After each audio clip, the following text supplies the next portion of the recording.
Good morning, students. Today we are going to start the further characteristics which are necessary to identify the living organisms from the non-living organisms. Another characteristic of life is metabolism. All the living organisms are made up of chemicals. These chemicals may be small, big, they may belong to various classes, size, function, etc.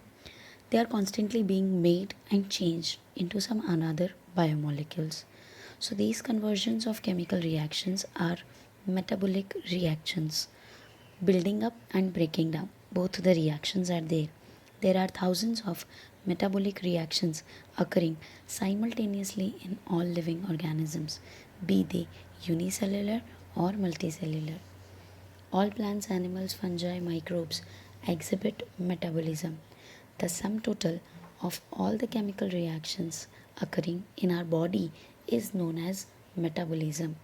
No non-living object exhibit such metabolism. Metabolic reaction can also be demonstrated outside the body in a cell-free system. Isolated metabolic reactions outside the body of an organism performed in a test tube is neither living nor non-living. Hence, while the metabolism is defining feature of all living organism without any exception, isolated metabolic reaction in vitro are not non-living things, but surely they are living reactions. Hence, cellular organization of the body is the defining feature of all living forms. हर living cell के अंदर बनने और टूटने की reactions होती रहती हैं, चाहे वो प्लांट, एनिमल, फंजाई, माइक्रोब कुछ भी क्यों ना हो। इन्हीं रिएक्शंस को अगर हम बाहर लैब में करें तो ये रिएक्शंस लिविंग थिंग नहीं होगी, पर लिविंग रिएक्शन ज़रूर होंगी, और इसीलिए मेटाबॉलिज्म को डिफाइनिंग कैरेक्टरिस्टिक माना जा सकता है. Perhaps the most obvious and technically complicated feature of all living organisms is the ability to sense their surrounding or environment and respond to their environmental stimuli. एक और इम्पॉर्टेंट और complicate feature हर living organism का ये भी होता है कि उन्हें अपने आसपास के एनवायरनमेंट को सेंस करना आता है और अकॉर्डिंगली रिएक्ट करना भी आता है. We sense our environment through our sense organs. Plants also respond to the external factors like light, water, temperature and other organisms, pollutants, etc. All organisms from the prokaryotes to eukaryotes can sense and respond to the environmental cues. Photoperiod affects reproduction in seasonal breeders, both plants and animals. What is photoperiod?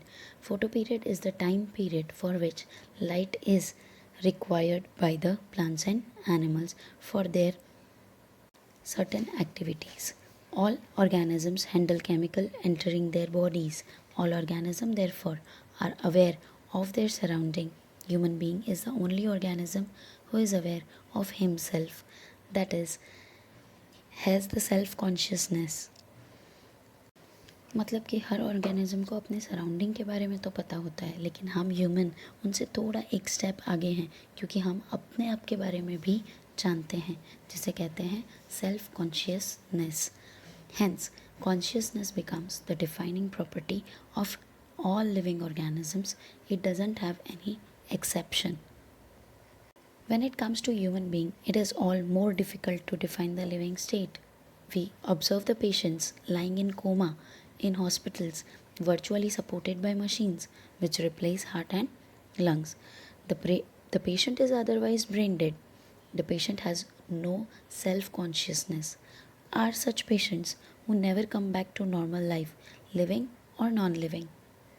हम बात कर रहे हैं उन patients की जो coma में चले जाते हैं और सालों मशीन्स के बेस पर ज़िंदा रहते हैं. वो मशीन्स जो उनके हार्ट और लंग्स को रिप्लेस करती हैं, लेकिन अदरवाइज़ वो ब्रेन डेड कहलाते हैं, क्योंकि उनका ब्रेन काम नहीं कर रहा होता. उन्हें सेल्फ कॉन्शियसनेस भी नहीं होती. लेकिन हम उन्हें क्या कंसीडर करें, लिविंग या नॉन लिविंग? तो आंसर ये रहेगा कि हमें उन्हें लिविंग कंसीडर करना पड़ेगा, क्योंकि कोमा में रहते हुए पेशेंट्स भी ग्रो करते हैं, उनके हेयर्स, उनके नेल्स ग्रो कर रहे होते हैं. So they are considered living. In higher classes, you will come to know that all living phenomena are due to underlying reinteractions. Properties of tissues are not present in the constituent cells but arise as a result of interaction among the constituent cells. Similarly, properties of cellular organelles are not present in the molecular constituents of the organelle but arise as a result of interactions among the molecular components comprising the organelle. मतलब कि tissues की जो properties होती है वो खुद से नहीं होती, पर उस टिश्यू में सेल्स आपस में कैसे इंटरेक्ट कर रहे हैं उसके बेस पे वो प्रॉपर्टीज़ शो करता है. बस ठीक इसी तरह एक सेल के अंदर भी एक सेल की प्रॉपर्टी तब होती है जब उसके सेल ऑर्गेनल्स एक दूसरे से कैसे इंटरेक्ट कर रहे हैं. These interactions result in emergent properties at higher level of organization. This phenomenon is true in the hierarchy of organizational complexity at all levels. Therefore, we can say that the living organisms are self-replicating, evolving, and self-regulating interactive systems capable of responding to the external stimuli. Biology is the story of life on Earth. Also, biology is the story of evolution of living organism on Earth. All living organism, present, past, and future, are linked to one another by sharing of common genetic material, but to varying degrees. हम आज जानते हैं कि इस अर्थ पर जितने भी living organisms हैं उनकी जो बायोलॉजी है वो प्रेजेंट, पास्ट और फ्यूचर के सारे ऑर्गेनिजम्स से लिंक्ड है. Diversity of the living world. If we look around we will see that a large variety of living organisms, be it potted plants, insects, birds, your pet, or other animals and plants. There are also several organisms that you cannot see with your naked eye that are known as microorganisms, but they are present all around us. If we were to increase the area that we make under observation, the range as well as the variety of organism that we can see will increase. Obviously, अगर हम अलग अलग जगहों पर जाकर अपना observation करें कि कितनी वैरायटीज़ प्रेजेंट हैं तो ये आंसर आपको हर बार एक नए नंबर पर ले जाकर छोड़ देगा. Obviously, you were to visit a dense forest, you would probably see a much greater number and kinds of living organisms in it. Each different kind of plant, animal or organism that we see represent the species. The number of species that are known and described ranges between 1.7 to 1.8 million. That is in Indian system, it's 17 lakh to 18 lakh. Students, it's a huge number. It refers to the biodiversity or the number and types of organisms present on the earth. We should remember here that as we explore new areas and even old ones, new organisms are continuously being identified. As stated earlier, there are millions of plants and animals in the world. We know the plants and animals in our own area by their local names. These local names would vary from place to place, even within a country, obviously, because all states have their own languages. Her state को जब आप move करेंगे तो हो सकता है वो same plant, same animal उस स्टेट में उनकी अपनी लोकल लैंग्वेज से जाना जाता हो. We know that there are 28 regional languages in our country. तो जब एक कंट्री में इतनी सारी लैंग्वेजेस बोली जाती हैं तो सोचिए जब हम पूरे वर्ल्ड की बात करें तो it becomes a great number. Probably you would recognize the confusion that would be created if we didn't find the ways and means to talk to each other to refer to the organisms we are talking about. Hence, there should be a system so that each and everyone should name or should identify the organism with the same name all over the world. So, naming of the living organism in a way that a particular organism is known by the same name all over the world is known as nomenclature. Obviously, nomenclature or naming is only possible when the organism is described correctly and we know to what organism the name is attached to. This is known as identification. In order to facilitate the study, number of scientists have established procedures to assign a scientific name to each known organism. This is acceptable to biologists all over the world. For plants, scientific names based on agreed principles and criteria which are provided in ICBN.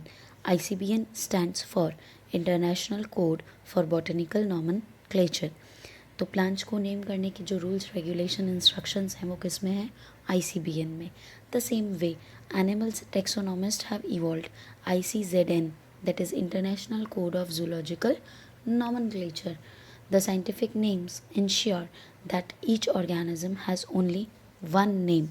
Description of any organism should enable the people to arrive at the same name.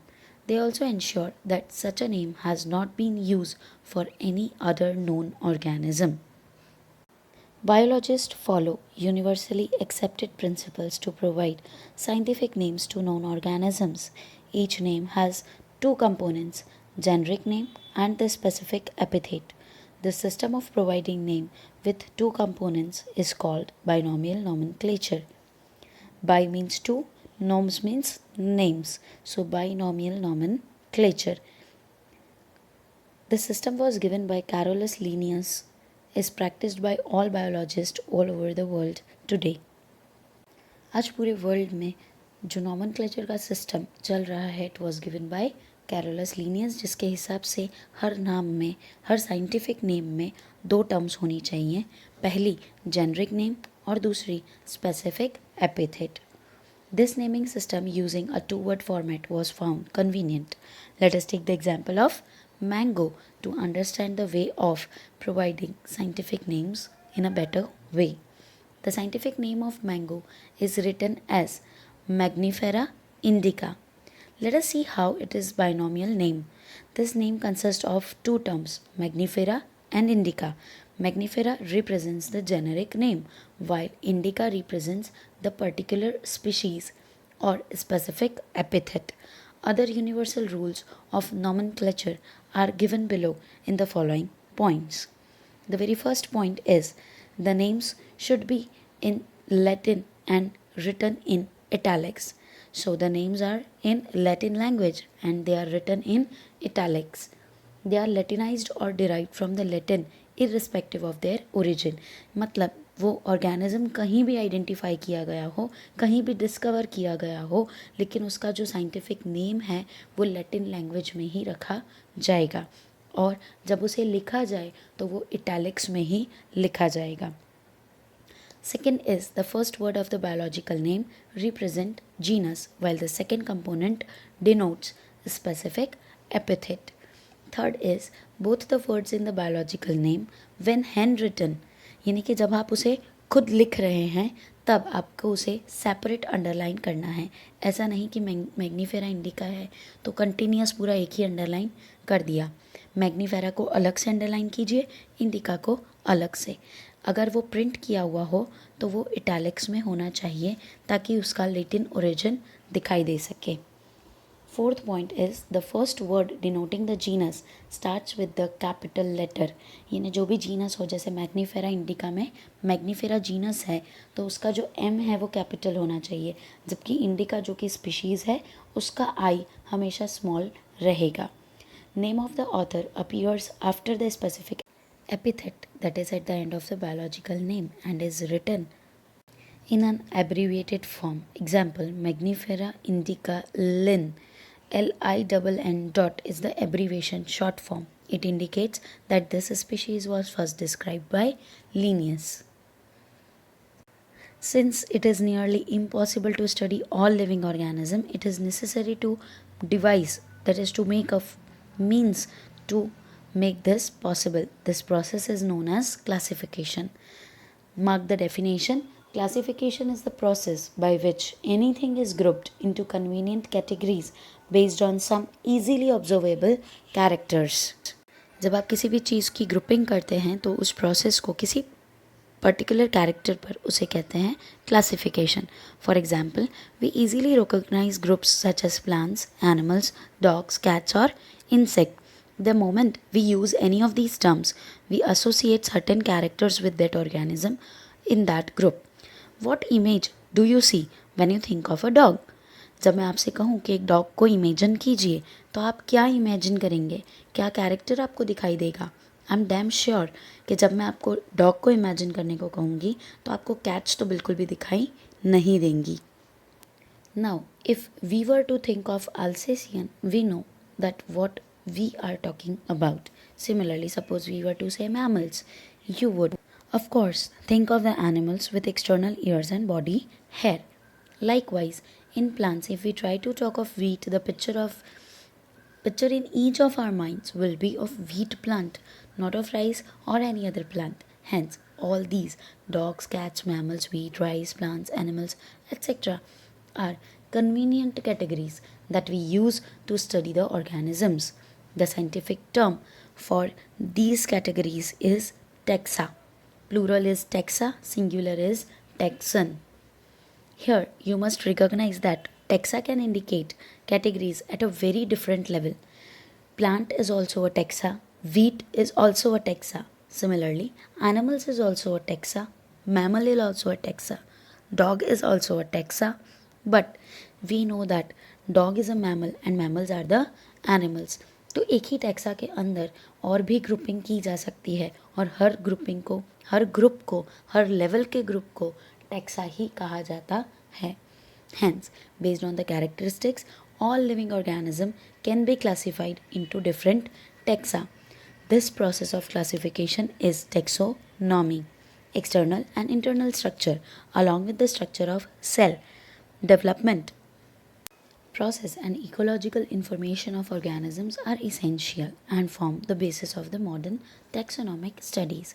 Hence, characterization, identification, classification, and nomenclature are the processes that are basic to the taxonomy. Taxonomy is not something new. Human beings have always been interested in knowing more and more about the various kinds of organisms, particularly with the reference to their own use. In early days, human beings need to find sources for their basic needs of food, clothing, and shelter. What are our basic needs? Roti, kapda, or makan. Hence, the earliest classification were based on the uses of various organisms.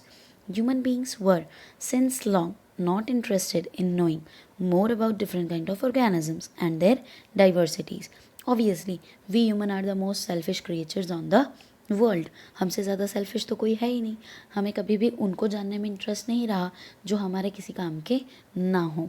लेकिन हाँ, जिन जिन से हम relationship रखते हैं या जिन जिन से हमारी कोई इंटरेक्शंस हैं उन सबको हम बारी बारी से जानते हैं.